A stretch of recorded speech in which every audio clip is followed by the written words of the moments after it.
एक बार कालिदास को बहुत अहंकार हो गया कि मेरे पास सभी प्रश्नों के उत्तर हैं। वह एक गांव से गुजर रहे थे।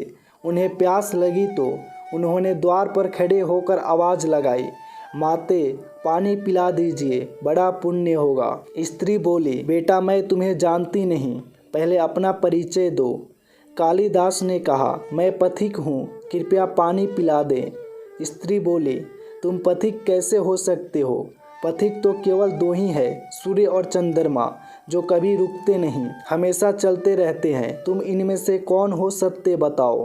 कालिदास ने कहा, मैं मेहमान हूँ। स्त्री बोली, तुम मेहमान कैसे हो सकते हो? संसार में दो ही मेहमान हैं, पहला धन और दूसरा यौन। इन्हें जाने में समय नहीं लगता। सत्य बताओ, कौन हो तुम? कालिदास बोले, मैं सहनशील हूँ। स्त्री ने कहा, नहीं, सहनशील तो दो ही है। पहली धरती, जो पापी पुण्यात्मा सबका बोझ सहती है, वह बीज बो देने से भी अनाज की भंडार देती है। दूसरे पेड़, जिनको पत्थर मारो फिर भी मीठे फल देते हैं। तुम सहनशील नहीं, सच बताओ तुम कौन हो? कालिदास बोले, मैं हठी हूँ। स्त्री बोली, फिर असत्य, हठी तो दो ही है, पहला नख नाखून और दूसरे केस, कितना भी काटो बार बार निकल आते हैं। सत्य कहे, कौन है आप? अब कालिदास पूरी तरह अपमानित और पराजित हो चुके थे, परंतु उन्होंने हार नहीं मानी। कालिदास ने कहा, फिर तो मैं मूर्ख ही हूँ। स्त्री ने कहा, नहीं, तुम मूर्ख कैसे हो सकते हो?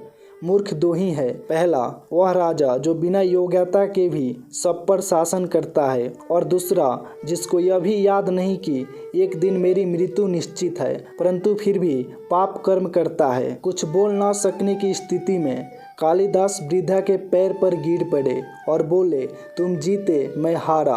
वृद्धा ने कहा, उठो वत्स। आवाज़ सुनकर कालिदास ने ऊपर देखा तो साक्षात माता सरस्वती वहां खड़ी थी। कालिदास पुनः नतमस्तक हो गए। माता ने कहा, शिक्षा से ज्ञान आता है, न कि अहंकार। तूने शिक्षा के बल पर प्राप्त मान और प्रतिष्ठा को ही अपनी उपलब्धि मान लिया और अहंकार कर बैठे, इसीलिए मुझे तुम्हारे आंख खोलने के लिए यह स्वांग करना पड़ा। कालिदास को अपनी गलती समझ में आ गई और तब भी कालिदास का स्वप्न टूट गया और वह इधर उधर देखने लगे। इस कहानी से हमें यही शिक्षा मिलती है कि अहंकार तो राजाओं का भी नहीं रहा, जहाँ मैं है वहीं अहंकार का जन्म होता है। अपना बुरा वक्त इंसान को नहीं भूलना चाहिए, नहीं तो प्रभु की मार में आवाज नहीं होती।